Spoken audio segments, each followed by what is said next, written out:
زموږ د ټولو ښې لوبغاړې، ته هر څه چې کوې کوئ، ته زموږ د ټولو لپاره یوه الګو یې او الهام درنه اخلو. دا به پخوا ناوخته ویښېده. بیا یې هوډ وکړ چې خوب او تر کمپلې لاندې د ټولې ورځې وخت تېرول پرېږدي. بیا به چې د دې کورنۍ او شاوخوا خلک ټول ویده وو، دې لومړی په 6 بجو، بیا په 5:30 بجو او بالاخره د سهار په 5 بجو له خوبه ویښېدل پیل کړل. په دې موده کې ځان ته اوزګار وخت پیدا کړ. په دې اوزګار وخت کې به نوموړی د خپلې خوښې هغه کارونه کول چې پخوا به یې ورته وخت نه پیدا کول. په خوند کلاسیکه موسیقي اوریدل، لیکونه لیکل، کلاسیک آثار لوستل او قدم وهل هغه کارونه وو چې هغې به د خپل اروا روښانولو او خپلې بایللې برخې سره بیرته یو ځای کېدلو لپاره کول. په سهار وختي پاڅېدو هغې یو ځل بیا په خپل ځان پام پیل کړ او په دې کار هغه ښه مور، د ژوند ښه ملګرې او ښه کارمنده شوه. د سهار وختي پاڅېدو عادت خپلولو لپاره دا یوه خبره یاد ساتئ چې د خوب کیفیت تر کمیت ډیر زیات مهم دی. 6 ساعته آرام او بې مزاحمته خوب تر 10 ساعته نارامه خوب ډیر غوره دی. د ښه او ژور خوب لپاره لاندې 4 ټکو ته پام کوئ. لومړی، د شپې چې کټ کې پریوتئ او ویده کېږئ نو د ورځې فعالیتونه بیا مه تکراروئ. دویم، د شپې له 8 بجو وروسته څه مه خورئ. که مو څه خوړل، یوازې سوپ او ښوروا وڅښئ. دریم، د شپې له ویده کېدو مخکې خبرونه مه ګورئ. او څلورم، د خوب په تخت کې مطالعه مه کوئ. د دې نوي عادت خپلولو لپاره ځان ته یو څو اونۍ وخت ورکړئ.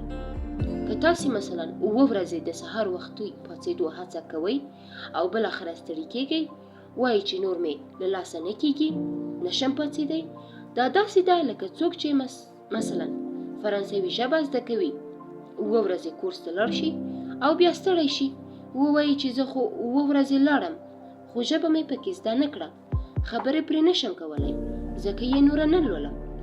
ژوند بدلول وخت نیسي او د وخت ترڅنګ خواري او حوصله غواړي، خو پایلې چې وګوري نو پوه بشي چې دومره خواري ارزي. 19 درس، ستونزې فرصتونه وګڼئ. زه په زیاتره سیمینارونو کې له ګډونوالو پوښتنه کوم چې څوک را سره دا مني چې موږ تر ټولو ښه زده کړه له ټولو سختو تجربو کوو، او په ځواب کې تقریبا ټول ګډونوال لاسونه پورته کوي.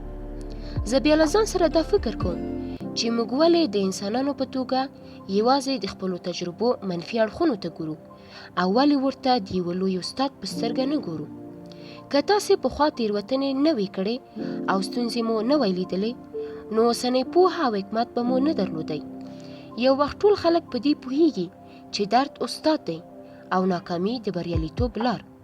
څو چې یو څو تارونه غلط ونه شرنګوئ، تر هغې رباب نشئ زده کولی.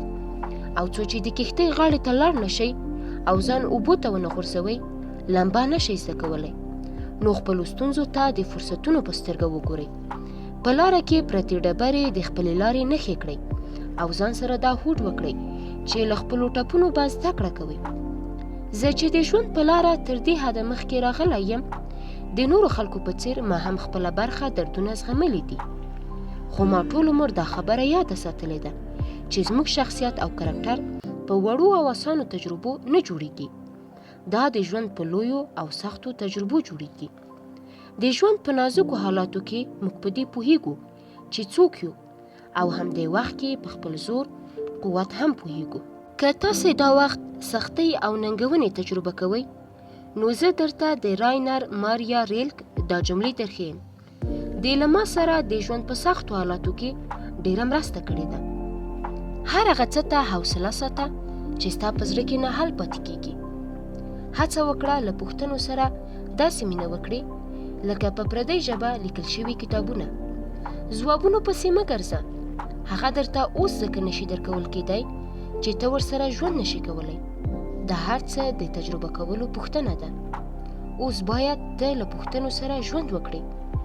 یو وخت به داسې راشي چې ستا به هم پام نه وي او ځان به دې د دې پوښتنو د ځواب په تجربې کې ووینې. 20 درس، خندا ډېره کوئ. یوه څېړنه ښیي چې 4 کلن ماشوم په ورځ کې په اوسط ډول 300 ځله خاندي او لویان د ورځې په اوسط ډول 15 ځله خاندي. موږ د خپل وخت د فشارونو، محدودیتونو او چارو په منځ کې خندا هیره کړې ده. د ورځې خندا زموږ وضعیت ښه کوي، نوښت تقویه کوي او انرژي راکوي. سټیو مارټین کومیډین هر سهار هندارې ته 15 دقیقې پرلپسې خاندي. دا کار د دې لپاره کوي چې نوښت پکې پیاوړی شي او ورځ په دې شعار پیل کړي چې هڅه وکړه ګټه لري. نن سبا په خندا درملنه کیږي. ځینې ناروغۍ رغوي او شدید ناروغان پرې رغېږي.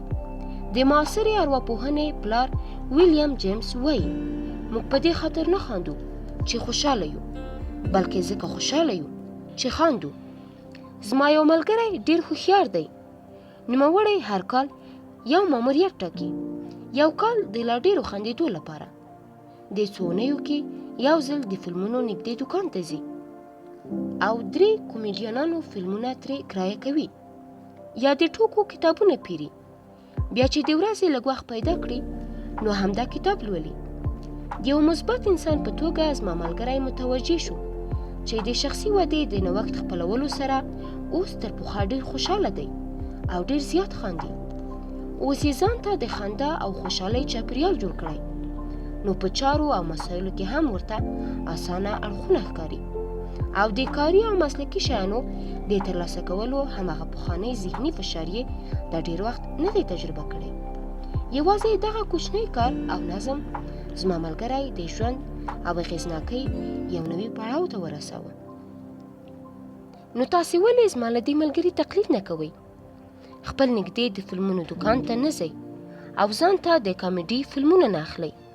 لاړ شئ، ځینې کومیډي کتابونه واخلئ، ځینې کارتونونه وګورئ چې د خندا عادت مو پیاوړی شي.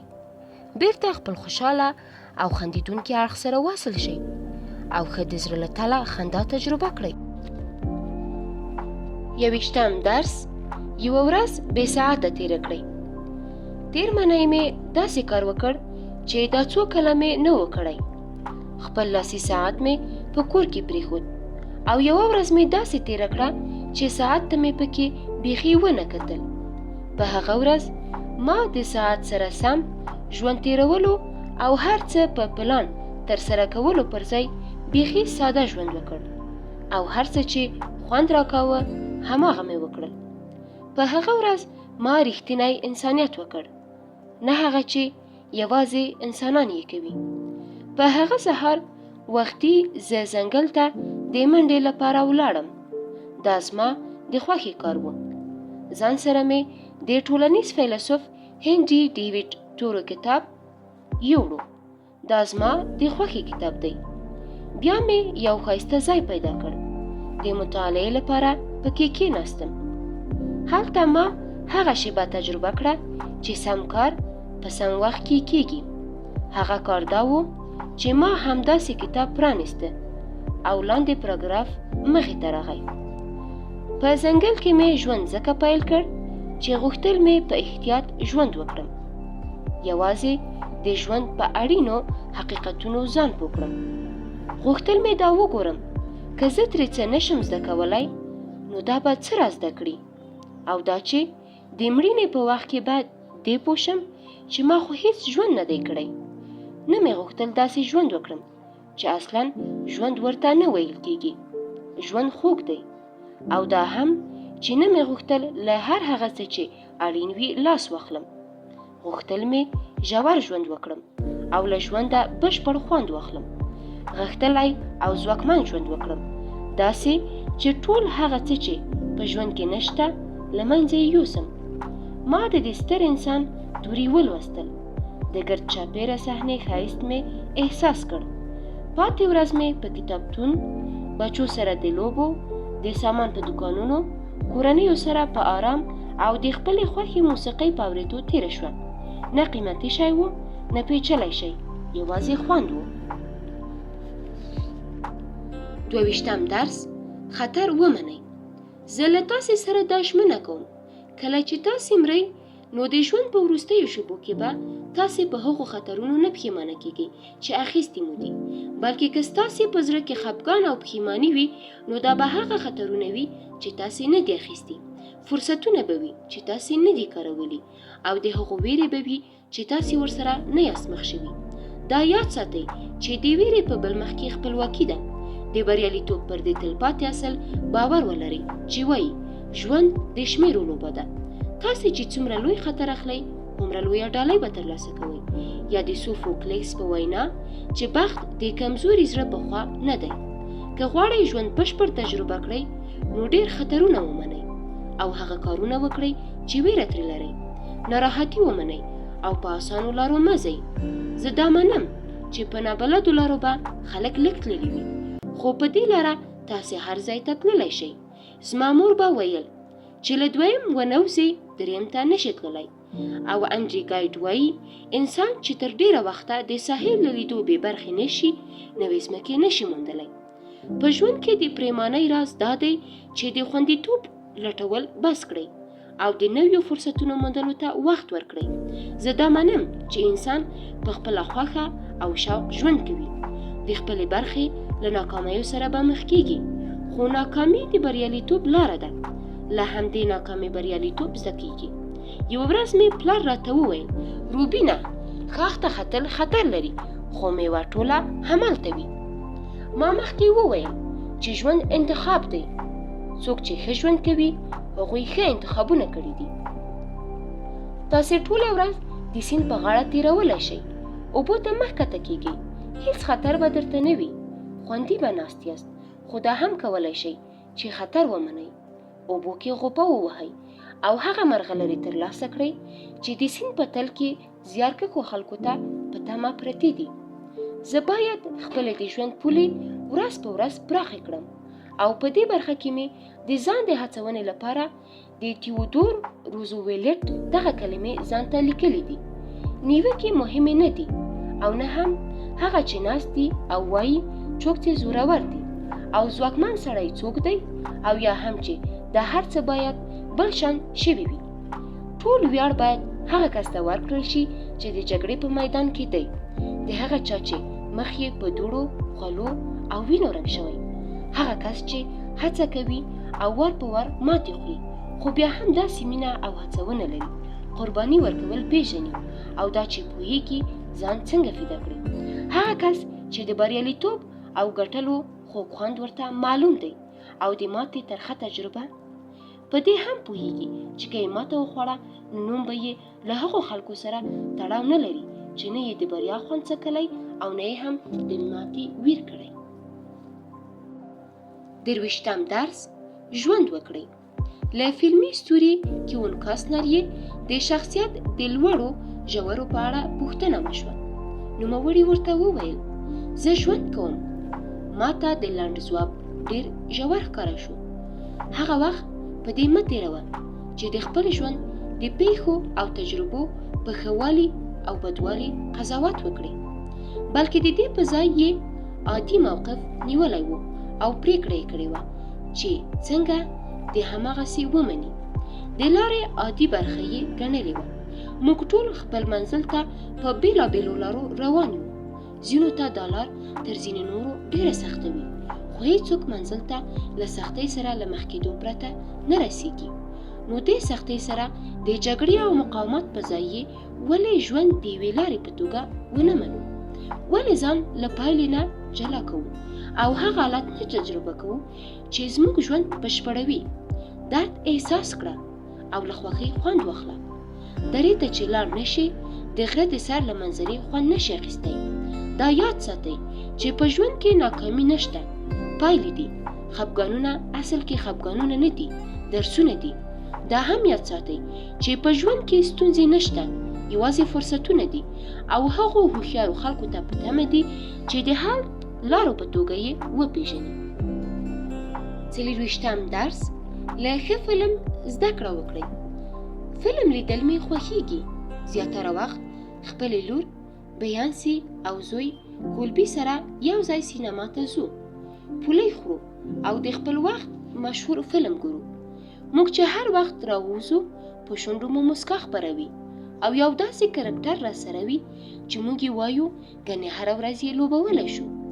زه چې چیرته د وینا لپاره ځم په سفر کې هم هڅه کوم چې ماښام کې یو څو ساعته وخت پیدا کړم، ښار ته نږدې سینما ته سر ښکاره کړم او یو ښه فلم پکې وګورم. دا فلم نه یوازې ما آراموي بلکې ما نویو نړیو ته وړي او په دې اړه فکر ته مې اړ باسي چې ژوند زموږ لپاره بې شمېره فرصتونه لري. زه داسې فکر کوم چې فلم ماته نوي خوبونه او ارمانونه راکوي. څه وخت مخکې مې د ژوند ښکلی دی په نوم یو ایټالوي فلم ولید. دا چې فلم لیکلې ترجمه یا سبټایټل درلود نو نږدې 3 ساعته یې ځان سره تړلی وساتلم او داسې ښکاره شوه لکه ډېر وخت مې چې فلم نه وي لیدلی. کیسه د خپل زوی سره د یوه مینهناک پلار په اړیکه څرخېده، سره د دې چې دا دواړه سره ډېر ښه ژوند تېروي خو ناڅاپه په دواړه له کوره ویستل کېږي او د نازیانو پنډغالي ته د بندیانو په توګه وړل کېږي. د فلم پاتې برخه کې بیا هغه کیسه راځي چې پلار په کومو سختیو نه یوازې خپل زوی ژوندی ساتي بلکې د خوشحالولو هلې ځلې یې هم کوي تر دې چې پلار یې په آخره کې خپل ژوند قرباني کوي. ژوند ښکلی دی فلم دا وایي چې ژوند یوه ډالۍ ده او موږ یې باید هره ورځ ښکلې کړو. ښه فلم ستاسې لیدلوری بیرته رغوي، تاسې له هغو شیانو سره نښلوي چې ارزښت درته لري او په ژوند کې مو له شیانو سره شوق زیاتوي. رالف والډو ایمرسن وایي هیڅ ښه شی بې شوقه نه دی ترلاسه شوي. 25م درس خپلې پیسې وبخئ. که لندن ته چیرته لاړئ نو فوویلي کتاب پلورنځي ته سر ورښکاره کړئ. دا د ښار په زړو کتاب پلورنځیو کې راځي. ما د دې کتابتون په ګرد وهلو الماریو کې د نړۍ تر نورو کتابونو ښې او با ارزښته مرغلرې موندلې دي. دا چې زه د ارواپوهنې او ځان پرمختګ د ادب مینهوال شاګرد یم نو د دې کتابونو برخې ته حتما سر ورښکاره کوم.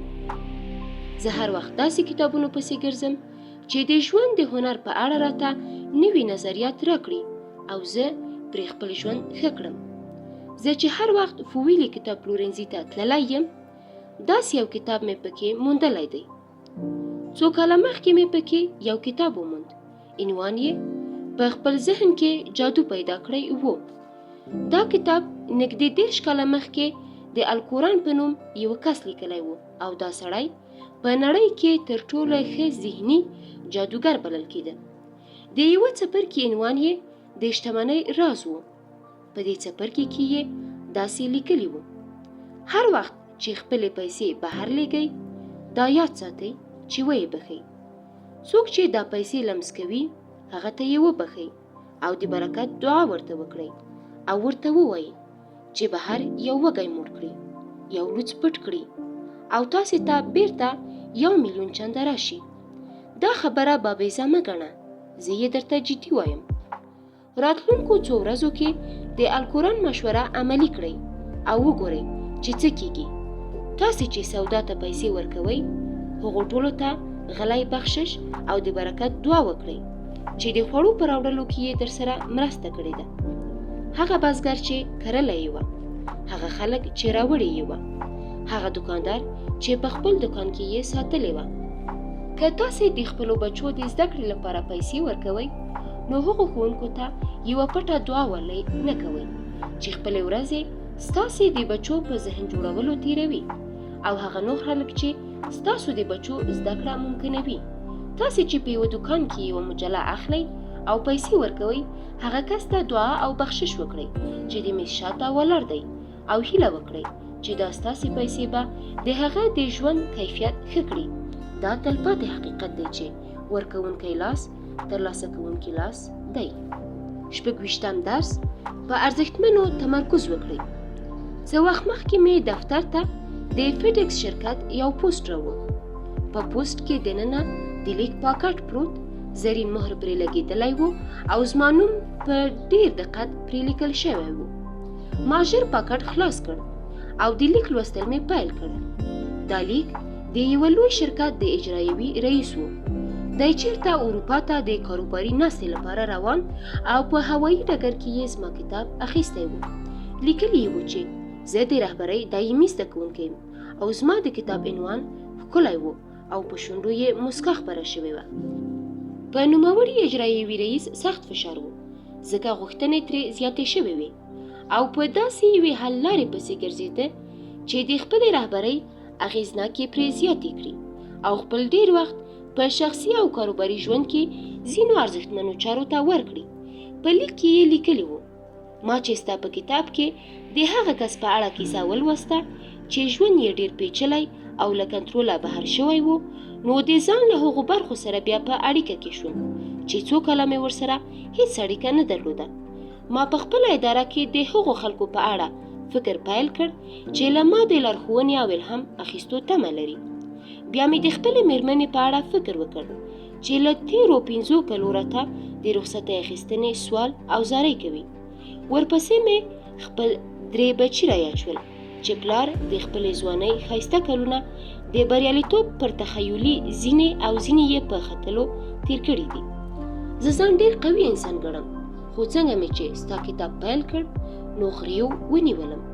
لومړی غلی وم، خو وروسته مې ژړا له کنټروله ووته، تر دې چې د الوتکې خدمتګاران راټول شول او له ما یې پوښتنه وکړه چې خیرت خو به وي. اجرایوي رئیس زیاته کړې وه: دا شیبه زما لپاره د ویښتیا یو زنګ و. داسې تجربه وه چې تر مرګه به راسره وي. زه پوه شوم چې زه باید د خپل ژوند او مشرۍ یعنې رهبرۍ کولو په بڼه کې ځینې ژور او جدي بدلونونه راوړم. نو په هماغه الوتکه کې مې له ځمکې نږدې 15,000 فوټه پورته ځان سره ژمنه وکړه چې له خپل ژونده ډېر زیات اندېښمنوونکي او حواس شینېدونکي شیان پاکوم او یوازې پر اساساتو به تمرکز کوم. یوازې په هغو لږو شیانو به تمرکز کوم چې زما د ژوند او کار د بڼې بدلولو واقعي قوت ولري. ما ځان سره ژمنه وکړه چې نور به 6 ورځې ورځپاڼې نه لولم، ما ته راغلی هر یو لیک به نه لولم او د میلمستیا هره بلنه چې مخې ته راځي نه به یې منم. تاسې چې د شخصي اغېزناکۍ په اړه کوم عنوان لیکلی دی، ما هغه عنوان پر ارزښتمنو تمرکز وکړ، په یوه داړه ولیکه او په خپل میز مې کېښود. عنوان راته دا رایادوي چې کوم انسان چې هر څه غواړي هیڅ هم نه ترلاسه کوي. زه تاسې ته نشم ویلی چې پر دې ساده او اسانې فلسفې له ژوند پیلولو وروسته زما ژوند څومره ښه شوی دی. مننه. وخت ستاسې تر ټولو ارزښتمنه شتمني ده او موږ ټول چې په نړۍ کې ژوند کوو نو موږ ټول وخت لرو. د ژوند د کنټرول تر ټولو اصلي راز دا دی چې په ورځو د تمرکز حس بیرته له ځان سره ورغول شي. د یو کار د کولو تر ټولو لوی او اصلي راز پر دې پوهېدل دي چې کوم کارونه باید ونه شي. تاسې چې یو ځل په هغو شیانو، ارزښتونو، فعالیتونو او لومړیتوبونو وخت تېرول پیل کړئ چې ستاسې د ژوند مقصد او ارزښت لوړوي، نو هر څه به پخپله بدل شي. د تاریخ زیاتره لوی مفکرین هم د یوې پایلې ته سره رسېدلي دي. کنفوسیوس همدا خبره داسې کړې ده: څوک چې په 2 سویو یعنی خرګوش پسې منډې وهي یو هم نشي نیولی. د پښتنو مشهور متل دی چې 2 هندواڼې په یو لاس کې نه نیول کېږي. د مدیریت عالم پیټر ډراکر دا له حکمته ډکه خبره په بل ډول کړې ده او لیکلي دي: تر ټولو بې ګټې کار په ښه او ګټوره طریقه د هغه کار کول دي چې باید هیڅ ونه شي. 28م درس: مننلیکونه ولیکئ. د ډېرو اسانو کارونو کول هم اسانه نه وي. څومره چې زموږ د ژوند چټکتیا زیاتېږي، د ژوند واړه حرکات به په هغو خلکو لوی اغېز کوي چې ډېر ارزښت لري. زما په لیست کې یو کوچنی حرکت چې ډېرې ژورې پایلې لري د مننې لیکلو هیر شوی هنر دی. هر څوک لیکل ترلاسه کول خوښوي، دا انساني طبیعت دی. موږ ټول دا غواړو چې مهم دی وګڼل شو. زما له هغو خلکو لیکونه ترلاسه کول ډېر خوښېږي چې زما کتابونه یې لوستي او درسونه یې په خپل ژوند کې د مثبت بدلون راوړلو لپاره کارولي وي. د لږو نورو شیانو په شمول مې د هغو کسانو لیکونه ترلاسه کول ډېر خوشحاله کوي چې زما په کوم سیمینار کې یې ګډون کړی وي، شخصیت او دند بهیر یعنی کیریر یې پرمختګ کړی وي او شخصي ژوند یې ورسره ښه شوی وي. زه چې له نورو خلکو څنګه لیک ترلاسه کړم، خپله ټوله هڅه کوم چې دغه لیکونه بیرته په یو مننلیک ځواب کړم. زه چې له چا سره هره ورځ مخ کېږم، مثلا څوک مې چې وینا ته غواړي، یا مې چې څوک شخصي ټولګیو ته راځي، رسنۍ مې چې مرکو ته غواړي، یا چې راته کاروباري خلک د نویو فرصتونو بلنه راکوي، زه هڅه کوم چې له هر ځل لیدو وروسته ورنه د زړه له تله مننه وکړم او مننلیک ورته ولیکم. زه منم چې دا وخت نیسي. زه پوهیږم چې ځینې شیان به زما په پلان او اجنډا فشار راوړي، خو ځینې شیان دا قوت لري چې ډېرې قوي اړیکې رامنځته کړي. یو پکې د زړه له تله مننلیک لیکل دي. دا ښیي چې تاسې پام کوئ، احتیاط کوئ او انسان یاست. نو دا اونۍ لاړ شئ او یو پاکټ تش مننلیکونه واخلئ. دا کارتونه ښایي ستاسې په نږدې دوکانونو او قرطاسیه پلورنځیو کې وي. کارتونه واخلئ او مننې لیکل پکې پیل کړئ. په دې کار به تاسې خپله او نور ټول هغه خلک خوښ شي چې اړیکه ورسره لرئ. 28م درس: تل ځان سره کتاب ګرځوئ. د US نیوز او ورلد ریپورټ په حواله موږ په ټول عمر کې 8 میاشتې د ناغوښتلو برېښنالیکونو په لوستلو، 2 کاله د ناکامو ټلیفوني اړیکې په نیولو او 15 کاله په لیکه یعنی قطار کې په ودرېدو تیرو. د ارقامو ته په لیدو د وخت د مدیریت یوه تر ټولو ښه ستراتیژي دا ده چې هیڅ ځای ته بې کتابه مه ځئ. که تاسې سره کتاب وي او لیکه کې ولاړ یاست، نو نور خلک به زړه خوري، خو تاسې به له کتابه ښې مفکورې راخلئ او خپل ذهن به پرې تغذیه کوئ. رومي فیلسوف سینیکا ویلي: څومره ژوند چې کوئ هومره ژوند پکې زده کوئ. زیاتره خلک چې له پوهنتون یا رسمي زده کړو فارغ شي، بیا نور کتابونه نه لولي. نن سبا وخت ډېر په چټکۍ بدلیږي او په دې وخت کې مفکورې د بریالیتوب مهمه وسیله ده. د یوه ښه کتاب یو مفکوره مو شخصیت او کرکټر جوړولی، اړیکې ښې کولی او ژوند بدلولی شي. ښه کتاب ستاسې د مینې بڼه بدلولی شي. مشهور فیلسوف هنري ډیویډ تورو په خپل کتاب والدن کې وایي: ځینې خبرې زموږ له حالت سره بیخي جوړې وي. که موږ دا خبرې سمې واورو او پرې پوه شو، نو تر سهار او سپرلي به ډېرې رغونکې وي او ښایي د شیانو په اړه موږ ته د یو نوي بود او لیدلوري راکړي. زیاتره خلک د یو کتاب په لوستلو د خپل ژوند له یوې نوې دورې سره مخ شوي دي. داسې کتابونه شته چې ښایي زموږ معجزې تشریح کړي او نوې راڅرګندې کړي.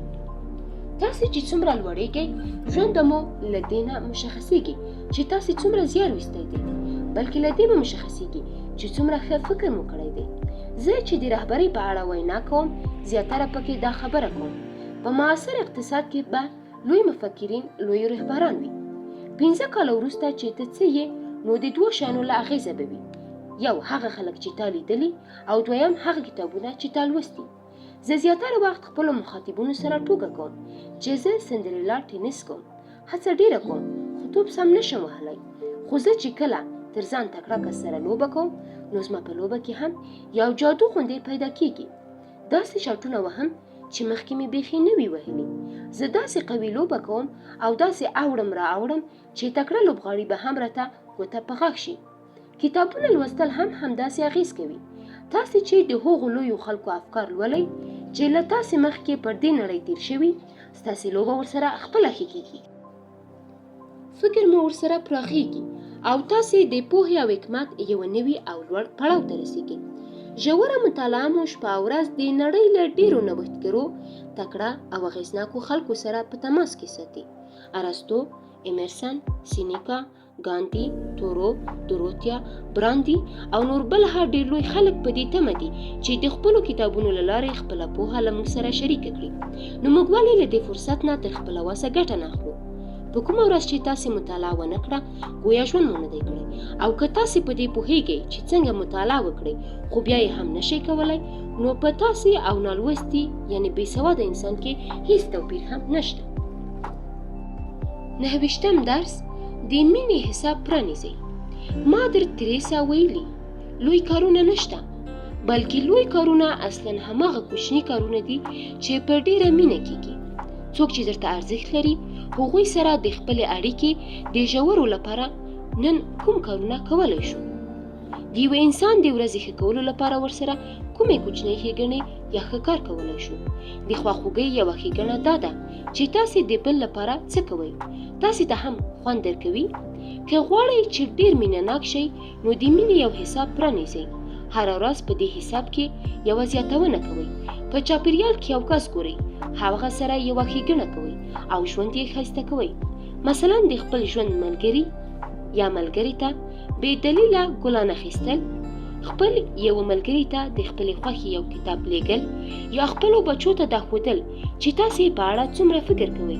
دا ټولې د مینې په حساب کې د زیاتونې اسانه لارې چارې دي.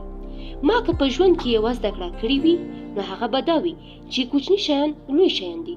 که تاسې د مینې په حساب کې هره ورځ کوچنۍ زیاتونې وکړئ نو راتلونکي کې به تاسې ته په بانکي حساب کې تر شته پیسو ډېرې خوښۍ درکړي. ایمرسن ویلي چې زړه یې شتمن نه وي شتمن سوالګر دی، او تولستوی لیکلي د خوشحالۍ ترلاسه کولو لپاره له ځان نه راووځئ. د غني په څېر هرې خواته د مینې جال وغوړوئ او څه چې درته راغلل ویې نیسئ. 10 درس: نړۍ ته د بل په سترګو وګورئ. ټول انسانان غواړي چې درک شي، وستایل شي او درناوی یې وشي، خو نن سبا ژوند په منډه دی او زیاتره خلک اورېدل یوازې دومره صبر ته وایي چې مقابل لوري خبره ختمه شي. ستونزه لا دا ده چې کله مقابل کس غږیږي نو زموږ ټول پام یوازې دې ته وي چې څنګه ځواب ورته برابر کړو. دې ته نه ګورو چې هغه کس څه وایي او موخه یې څه ده. که تاسې واقعا د بل کس خبره واورئ او وخت ورکړئ نو دا په دې معنا ده چې تاسې ته د هغه خبره ارزښت لري او د انسان په توګه یې خیال ساتئ. تاسې سره چې څوک غږیږي که تاسې چیرې ځان د هغوی په ځان وګڼئ او هغوی په سترګو کې نړۍ ته وګورئ نو له هغه کس سره به ډېره ژوره او باوري اړیکه رامنځته کړئ. موږ ته خدای 2 غوږونه او یوه خوله په دې خاطره کړي چې لږ وغږیږو او ډېر واورو. که موږ ښه اورېدونکي واوسو نو یوه بله ګټه هم کوو. که موږ خپله ډېر ونه غږیږو نو نور به اورو او هغه معلومات به ترلاسه کوو چې که یوازې موږ غږېدی نو نه مو شوای ترلاسه کولی. د ښې اورېدنې او غوږ ایښودنې لپاره ځینې عملي لارښودنې دا دي: که له چا سره غږېږئ او هغه کس درته تر 1 دقیقې هېڅ ځواب در نه کړ، خبره یې ونه کړه یا یې ستاسې خبره تایید یا رد نه کړه نو هغه کس تاسې سره نه دی. ښه دا ده چې تاسې ډېرې خبرې کول بس کړئ. د خبرو له پرې کولو او مداخلې سره مقاومت وکړئ. که مداخلې یا د مقابل لوري خبرې ته مو زړه وشو نو ځان کنټرول کړئ او هغه کس چې کومه خبره کوي د دې خبرې اصلي موضوع او محتوا ته ډېر پام وکړئ. که ممکن او مناسبه وي مثلا رسمي کتنو کې یادښتونه واخلئ. که مقابل لوری خبرې کوي او تاسې قلم او کتابچه راواخلئ او یادښتونه لیکئ نو دا به مقابل لوري ته دا ډاډ ورکړئ چې تاسې خبرو ته غوږ یاست او په پیغام یې پوهیږئ. مقابل لوري چې خپله خبره ختمه کړه تاسې سمدستي خپل ځواب مه ورکوئ. د هغه کړې خبره ورغبرګه کړئ. مثلا د دې لپاره چې زه ستاسې په خبره سم پوه شم. که تاسې دا کار په مینه او مهربانۍ وکړئ نو هغو خلکو ته به مو ډېر نږدې کړي چې په ورځني ژوند کې ورسره ناسته پاسته کوئ. 11 درس: ستونزې مو لیست کړئ. چارلیز کاترینګ وایي په سوال پوهېدل نیم ځواب دی. تاسې چې کله قلم او کاغذ رااخلئ او خپلې ستونزې لیست کوئ دا داسې ده لکه له یو ملګري سره چې خپله هغه ستونزه شریکوئ چې له اونیو راهیسې ورته ځورېږئ. دې سره مو زړه تشېږي، له اوږو مو لوی پیټی سپکېږي، ځان به درته راحت، آرام او هوسا ښکاره شي. زه په دې پوه شوی یم چې زموږ ذهن زموږ ښه دوست او بد دښمن کیدای شي. که په خپلو ستونزو فکر کوئ نو ډېر ژر به پوه شئ چې ستونزې مو ډېرېږي. ماغزه عجیب جوړښت لري. تاسې چې څه هېروئ هغه یاد ساتئ او څه چې یاد ساتئ هغه هېروئ. زما ویناوو ته ځینې خلک راځي او راته وایي 50 کاله مخکې چا را سره بد کړي اوس مې هم یاد دي. یا وایي یوه میاشت مخکې راته یوه کس بده خبرې کړې ده اوس هم ورته غوسه یم. دا ستونزې ستاسې ذهن خرابولی. له دې حالت نه د وتلو لپاره خپلې ټولې ستونزې او اندېښنې پر یوه کاغذ ولیکئ. که دا مو ولیکلې نو بیا به مو په ذهن بار نه وي او ستاسې قیمتي انرژي به په دې شي نه ضایع کیږي. د دې ساده تمرین په مرسته به تاسې خپلې ستونزې یو منظر ته راوړئ. د پلان او ترتیب له مخې به یې د حل هڅې وکړئ. په مشهورو خلکو کې دا طریقه 2 تنو کارولې ده. یو مشهور ورزشکار بروس لی او بل مشهور سیاستوال وینستون چرچل. چرچل وایي دا راسره د هغو نیم درجن شیانو په لیکلو کې مرسته کوي چې ما اندېښمنوي. دوه یې ورکېږي، دوه سره هیڅ هم نه کېږي، نو اندېښنه ورته نه ده پکار او د دوو یوه چاره کیدای شي. 22 درس د کولو عادت پیدا کړئ. ډیویډ سټار جوردن وایي حکمت دا دی چې څه وکړو، مهارت دا دی څنګه یې وکړو، او فضیلت دا دی چې ویې کړو. موږ زیاتره په دې پوهیږو چې د ښه، خوشحاله او روغ ژوند لپاره څه وکړو. له زیاتره ویناوالو اورم چې وایي علم قوت دی، خو زه یې نه منم. علم قوت نه دی، علم بالقوه قوت دی، او قوت هغه وخت پرې جوړیږي چې عمل پرې وشي. قوي کرکټر په اسانه او خوندورو کارونو نه جوړیږي، او نه دا د قوي کرکټر نښه ده. اخلاقي قوت په یو انسان کې هغه وخت پیدا کیږي چې یو کار یې زړه نه غواړي، خو هغه باید وکړي، یعنی د خپل خوښۍ لپاره یې ونه کړي، بلکې د کار د ارزښت لپاره یې وکړي. ښه او با کرکټره خلک هغه کارونه کوي چې کول یې ښه وي. دوی داسې نه کوي چې د مازدیګر له کاره ستړي راشي او تلویزیون ته پریوزي، بلکې دوی سمدلاسه پاڅېږي او خپلو بچو ته کتابونه لولي. دوی د ژمي په یخ سهار توده بړستن کې تر ناوخته نه پریوزي، بلکې سهار وختي پاڅېږي، تمرین کوي او خپل مغز او بدن پیاوړی کوي. او دا چې عمل عادت دی، نو تاسې چې څومره مثبت کارونه کوئ هومره به مثبت عادت کیږي. موږ زیاتره وخت د ښو او سمو لارو په تمه ناست یو، خو دا رانه هیر وي چې ښې لارې په تمه نه بلکې په ګرځېدو پیدا کیږي. هیلې او ارمانونه ښه وي، خو یوازې لوی فکر نه کاروبار درکولی شي، نه خرڅ درکولی شي، او نه له تاسې د خوښې انسان جوړولی شي. د توماس کارلایل په وینا اصلي شی عمل دی، فکر نه دی. فکر په دې ښه و چې د دې عمل و. کوچنی عمل تر لوی هوډ ښه وي. 23 درس بچی د خدای رحمت وګڼئ. د پلار په ورځ مې راته زوی کولبي له ښوونځي کور ته په لاس جوړ شوی کارت راوړ.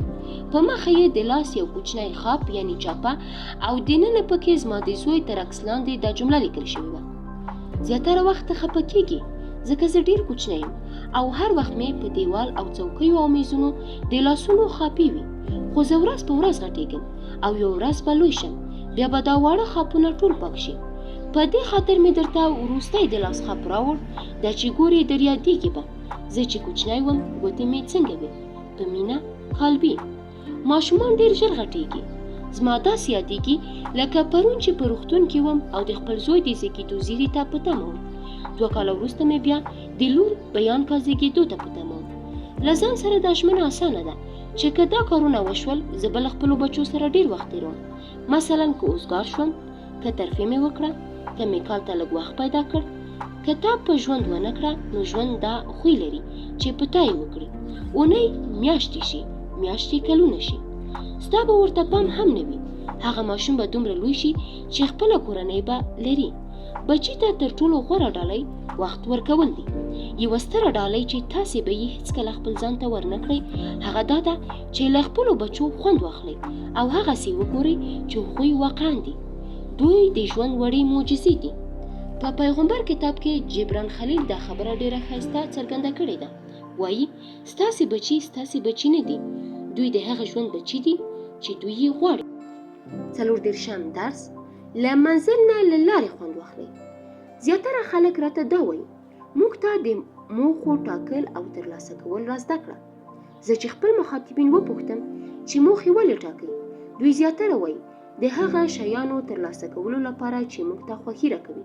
په دې خبره کې لږ وزن شته، ځکه موږ چې څه غواړو او هغه ترلاسه کړو نو لږ خوند او خوښي راکوي. خبره ډېره بده نه ده، خو د موخو ټاکلو او ترلاسه کولو اصلي ارزښت دا نه دی چې تاسې یې ترلاسه کوئ، بلکې اصلي ارزښت ستاسې هغه شخصیت دی چې د موخو ته په رسېدو درنه جوړیږي. دغه کوچنی توپیر را سره دا مرسته کړې چې د ژوند له لارې خوند واخلم او په عیني وخت کې په خپلو شخصي او کاري موخو هم تمرکز وکړم. زما د خوښې یو فیلسوف رالف والډو ایمرسن وایي د ښه کار جایزه دا ده چې وشي که تاسې یو موخه ټاکلې وي، مثلا که غواړئ چې ښه رهبر شئ یا ښه مور او پلار شئ، دا موخه مو چې ترلاسه کړه نو په دې پروسه کې به تاسې د یو انسان په توګه وده کړې وي. زیاتره وخت دا وده په سترګو نه لیدل کېږي، خو شوې وي. نو یوازې هغه منزل یا جایزې ته مه ګورئ چې تاسې د یوې موخې په ترلاسه کولو ګټئ، بلکې دا حقیقت هم ومنئ چې خپل منزل ته د رسیدو په لاره تاسې هم د فرد په توګه وده کړې ده. تاسې په خپل ځان کې ډیسپلین پیدا کړی دی، نو شیان او اړتیاوې مو ترلاسه کړي دي او خپله بالقوه انرژي مو کارولې ده. په خپله امتیازات او جایزې دي. 15 درس دا یاد ساتئ چې پوهېدل بدلون راوړي. که تاسې په خپله نیمګړتیا پوه نشئ نو سمولی یې نشئ. د بد عادت پرېښودو لپاره باید لومړی په هغه عادت پوه شئ او ویې پېژنئ. که تاسې خپل یو چلند بدلوئ او ځان پرې پوه کړئ نو د بدلولو او بل ښه عادت خپلولو په لاره به درسره دا پوهه ډېره مرسته وکړي. د لیکوال په توګه زیاتره راډیویي او تلویزیوني خپرونو ته بلل کېږم. ما چې په لومړي ځل دا خپرونې پیل کړې نو ځان راته طبیعي ښکارېده. ما ته به دې خوند راکاوه چې له خبریالانو سره ووینم، خپل نظریات شریک کړم او کتونکو سره د خپلو کتابونو په مفکورو او موضوعاتو بحثونه وکړم. خو بیا مې چې خپلې خپرونې ثبت کړې او بیرته مې ولیدې نو پوه شوم چې وی موضوع ته مې هیڅ پام نه و. ما خبرې ډېرې ژر کولې. ما دا حقیقت ومانه چې کله به مې پر ځینو مهمو موضوعاتو ژر خبرې کولې نو د هغو کلماتو په باران کې به ورک شوم چې پر مخاطبینو به مې بارولې. د دې ستونزې ختمولو لپاره زما لومړنی ګام په ستونزې پوهېدل او خبرېدل و. بیا د خپلې خوښې کتاب پلورنځي ته لاړم او د اغېزناکې مفاهمې په اړه مې 15 کتابونه واخیستل. د دې ترڅنګ مې د نړۍ د لویو او غوره ویناوالو د ویناوو ځینې غږیزې فتې هم راوغوښتې. ترڅنګ مې یې د ویناوالۍ په ملي ټولنه کې هم غړیتوب واخیست. آخر مې تلیفون واخیست او د رسنیو ځینې هغه ویاندویان مې میلمانه کړل چې ما ترې په دې برخه کې زده کړه کولی شوی. کور یې ودان، ټولو مې بلنه ومنله. څو اونیو کې مې دا زده کړل چې په تلویزیون او راډیو کې څنګه خپلې خبرې ښې کړم او پیغام مې تر مخاطب پورې سم او په اغېزناک ډول ورسوم. زه په دې هم پوه شوم چې که موږ په خپلو نیمګړتیاوو خبر او پوه شو نو ډېر پام ورته کولی شو او ډېرې حل لارې هم ورته موندلی شو. مثلا زه چې پوه شوم ژر غږېږم او باید خبرې مې په ښه بڼه لږ کرارې کړم نو په تبلیغاتي بڼو کې د سیمینارونو د خبرتیاوو په لټه شوم. ترڅنګ به یې زما دې ته هم پام و چې کتابتون ته کوم نوی کتاب راغلی دی. ما په کتابونو کې داسې خلک لټول چې لارښوونه راته وکړي. نو داسې وکړئ چې په راتلونکو اونیو کې خپلې نیمګړتیاوې په نښه کړئ، ویې ګورئ او له ځان سره ژمنه وکړئ چې له دې نیمګړتیاوو به قوت جوړوئ او خپل ژوند به پرې غني او پر انرژي کوئ. 14 درس سهشنبه له موري سره ولولئ. یو ورځ زما د کتاب له غونډې وروسته بیرته خپل کور ته راتلم. هوایي ډګر ته چې لاړم د الوتکې له الوتلو مخکې یو ځل د هوایي ډګر کتاب پلورنځي ته ننوتم. هلته مې پام یوه کوچني کتاب ته واوښت. پوښ یې ډېر ساده خو ډېر پلورل شوی کتاب و. د کتاب عنوان سهشنبې له موري سره. بوډا، ځوان او د ژوند لوی درس و. په دې سفر کې به راته 11 کتاب پلورونکو د دې کتاب اخیستو سپارښتنه کړې وي او په دې خاطر مې واخیست چې دا کتاب زما خپل لیکلي کتاب ته ورته و. ځان سره مې راواخیست. الوتکه چې والوته ما ویل راځه له ویده کېدو مخکې د کتاب پاڼې لږې راوړوه. دا څو دقیقې ساعتونو ته ووتې او الوتکه چې بیرته په ځمکه کېناسته ما ورسره د کتاب وروستۍ پاڼه په لمدو سترګو ولوسته. کتاب د یوه داسې کس په اړه دی چې پوهنتون پرېږدي، ځان، خپل ژوند او شخصیت جوړوي، خو بیا بیرته خپل د پوهنتون پخوانی استاد را پیدا کوي.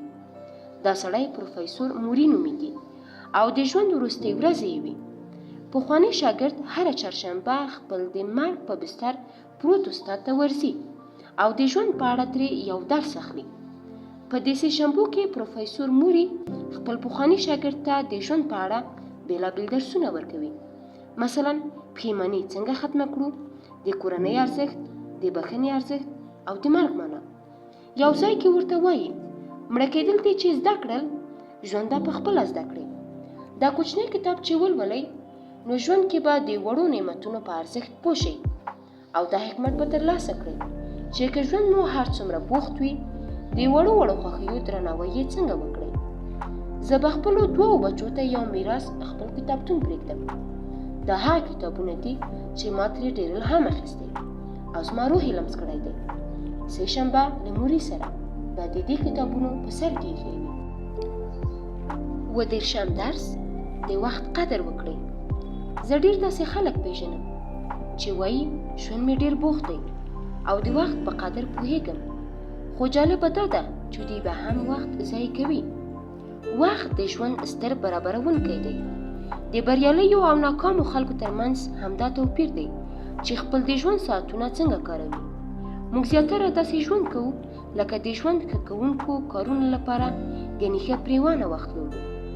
بیا موږ وخت ضایع کوو. د خپلو ارمانونو پوره کول همداسې ځنډوو او په ورځنیو اړینو چارو بوختېږو. دا د پښیمانۍ لاره ده. پاول بولز ناول لیکوال لیکلي چې دا چې موږ په خپل مرګ نه یو خبر چې کله مرو، نو ژوند هم راته بې پایه ښکاري. هر کار په یو وخت کېږي او واقعیت دا دی چې لږ وخت کېږي. تاسو ته به د خپل ماشومتوب ماسپښین څومره وخت در یادېږي؟ دا هغه ماسپښین دی چې ستا یوه برخه به وي او ته به حتی خپل ژوند له دې پرته نشي تصور کولی. 5-6 ځله نور ښایي هېڅکله هم نه. څو ځله به بیا 14مه سپوږمۍ ووینې، ښایي 20 ځله، خو بیا هم بې پایه ښکاري.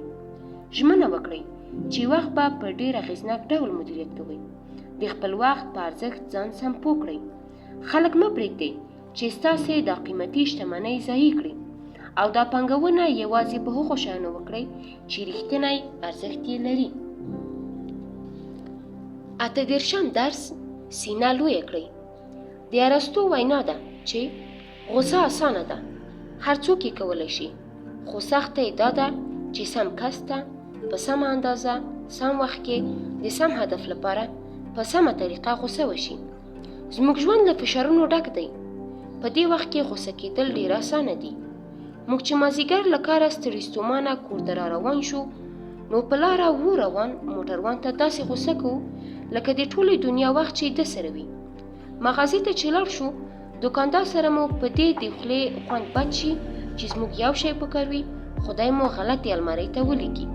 د شپې چې ډوډۍ ته ناست یو، بیا مو د شبکې شمیرو یا د هغو پلورونکو له زنګونو سره غږ پورته وي چې د خپلې نوې سودا پلورلو لپاره موږ ته مزاحمت کوي. هره ورځ په وړو وړو خبرو غوسه کېدل بالاخره عادت کېږي او یو وخت به داسې راشي چې د نورو عادتونو په شان به دا هم ستاسې دویم فطرت وي.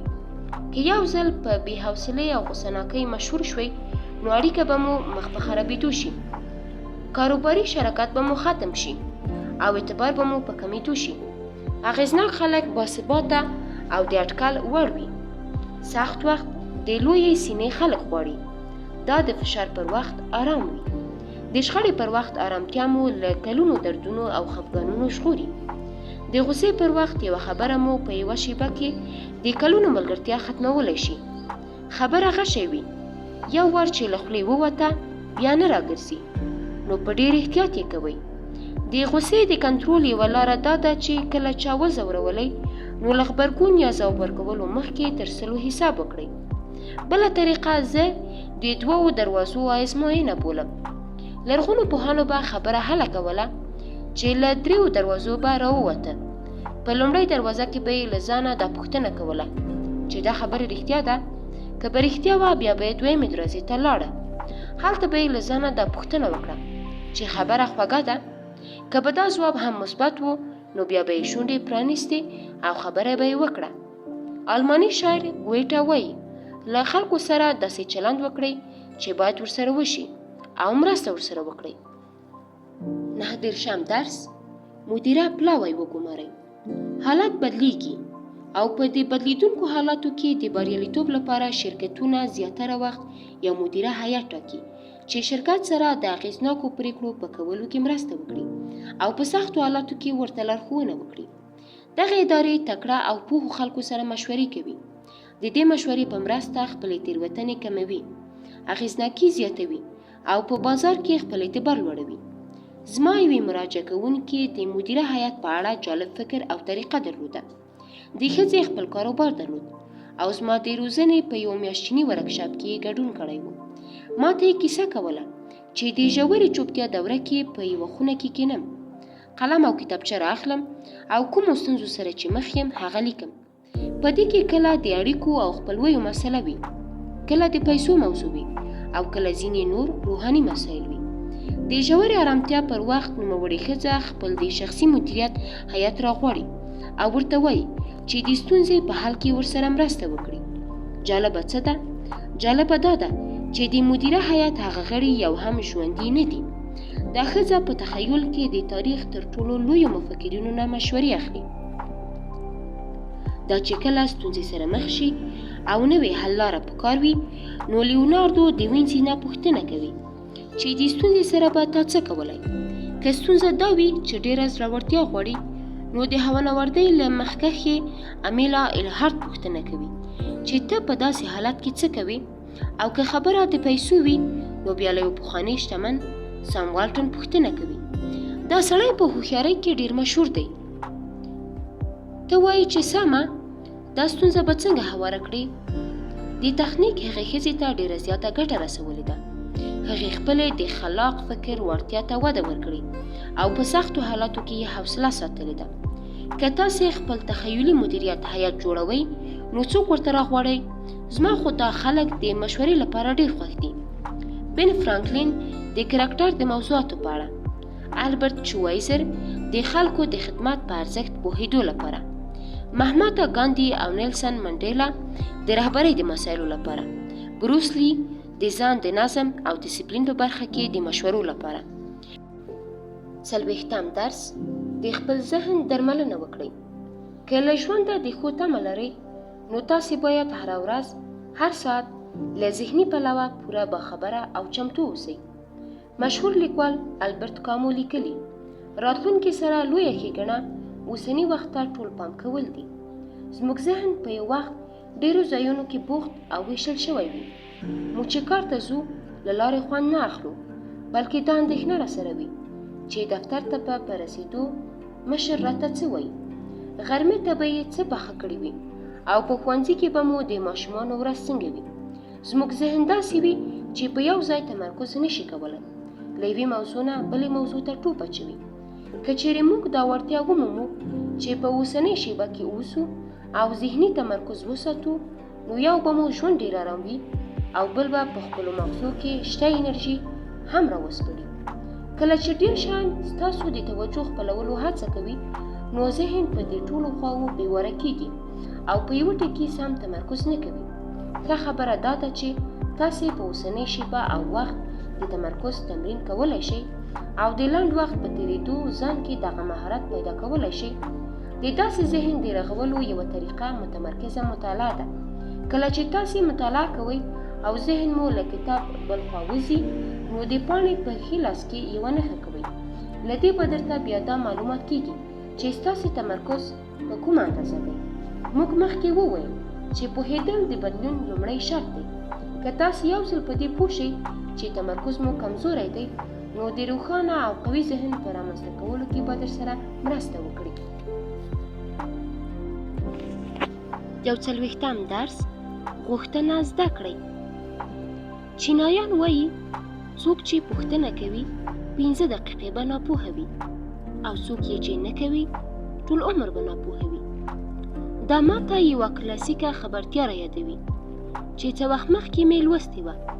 پکې لیکلي وو هغه ښایسته ښځې ته چې نسواري کورتۍ یې اغوستې وه، په درملتون د کوڅې پته یې ورکړې کې د شنبې په ورځ د نومبر په 28مه د مازدیګر 4 بجې راسره ولګېده. زه غواړم چې ویې وینم او خبرې ورسره وکړم. کوم سړي چې دا اعلان ورکړی، خپله د تلیفون شمیره یې هم ورسره پریښې وه. بخت دې کس ته یو چانس ورکړی و چې خپله د خوښې ښځه وویني او خپله یې کړي، خو وروسته بیا پښیمانه شوی و چې ولې یې پوښتنه نه وه کړې. په دې خاطر یې په ورځپاڼه کې د هغې ښځې د بیا موندلو په هیله خبرتیا خپره کړې وه. څومره چې ډېرې پوښتنې کوئ، هومره به ډېر څه ترلاسه کوئ، خو د ښو پوښتنو لپاره تمرین پکار دی. بریا د شمیرو لوبه ده. یو بودایي عالم وایي په نښه هر لګېدونکی غشی د 100 خطا شویو نښو پایله ده. راتلونکو اونیو کې د پوښتنو کولو تمرین زیات کړئ. په هوټل کې خپل د خوښې ځای وغواړئ. په آیسکریم خانه کې د خپلې خوښې آیسکریم پوښتنه وکړئ او په سفر کې د ښه سیټ غوښتنه وکړئ. که تاسې یوه شي ته اړتیا لرئ او په ډېر درنښت د هغه شي غوښتل زده کړئ، نو ژوند کې به مو داسې پریماني راشي چې ورته حیران بشئ. دا یاد ساتئ، څوک چې د یوه شي غوښتنه لري او ویې غواړي، نو لږ تر لږه د ترلاسه کولو چانس یې لري، او څوک یې چې نه غواړي هغه یې بیخي چانس نه لري. د غوښتنې د ځواک په اړه یو په زړه پورې کتاب الادین فکتور نومیږي. دا زما ملګري او همکار ویناول ویکتور هنسین او جاک کنفیلډ په ګډه لیکلی دی. دا کتاب له مفکورو او ساده لارو چارو او طریقو ډک دی. په کتاب کې ډېرې زیاتې غوره ویناوې هم راغلي دي. مثلا د سومریست ماوګام دا وینا چې په ژوند کې جالبه دا ده چې که تاسې له ښو شیانو پرته نور هر څه رد کړئ، نو ډېر ژر به هماغه ښه ترلاسه کړئ. 40 درس د خپل کار په ارزښت پوه شئ. فاست کمپنی زما د خوښې مجله ده. دا د کاري نړۍ نوی او تازه انساني لیدلوری ورکوي. تېره ګڼه کې د سیلې بروان یوه جالبه خبره راغلې وه. د اوسنۍ رهبرۍ دنده پیسې پنځول نه، بلکې ارزښت رامنځته کول دي.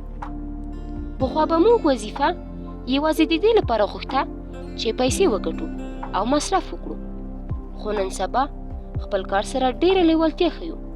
موږ تکامل، ابتکاري ننګونې، وده، خوند او دا حس غواړو چې ژوند یوازې د ځان لپاره نه کوو. اوس موږ ارزښت او هدفمندي غواړو. په کار کې د هدفمندۍ موندلو یوه ښه لاره د نویو پوښتنو کول دي. دا پوښتنې تاسې په دې پوهوي چې کار مو په ګرد چاپېره نړۍ څه اغېز لري. له ځان نه دا پوښتنه وکړئ چې زما د شرکت تولیدات او خدمتونه چاته ګټه رسوي، یا زما ورځنی کار او هلې ځلې کوم بدلون راوړي. دا کار مو چې پیل کړ، نو د خپل کار، ژوند او د نورو خلکو د ګټې ترمنځ به په اړیکه پوه شئ. مثلا که ښوونکی یې، نو دې ته مه ګوره چې ستا په مسلک کې څومره بدلون راغلی دی، بلکې په دې فکر وکړه چې ته هره ورځ ټولګي ته ننوځې، نو د یوه ځوان ذهن د روزنې لپاره قرباني ورکوي. داسې کورنۍ او ماشومان شته چې په تا حساب کوي او باور در باندې لري. که مالي سلاکار یې، نو په دې فکر وکړئ چې تاسې له تقاعد شویو خلکو سره د هغوی په کور جوړولو او ارمانونو پوره کولو کې مرسته کوئ. که د بیمې په برخه کې کار کوئ، دا یاد ساتئ چې تاسې د خلکو په ژوند خوندي کوئ او د اړتیا پر وخت ورسره مرسته کوئ. او که په کومه مغازه کې کار کوئ، نو په دې فکر وکړئ چې تاسې د خلکو خدمت کوئ، خلکو ته سودا ورکوئ او ژوند ته یې خوښي وربخئ.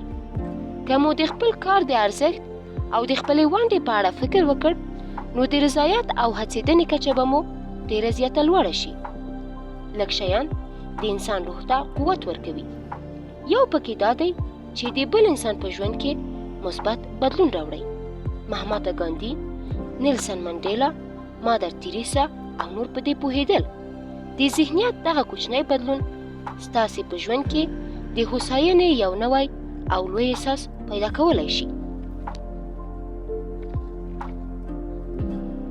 43 درس د اتلانو کتابتون جوړ کړئ.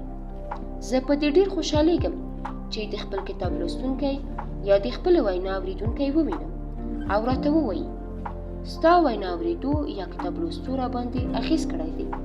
تللی یم، 11 کتابونه مې نور اخیستي او لوستي مې دي، او شکر دی د کتابونو زما په ژوند کې لوی بدلون راوړی دی.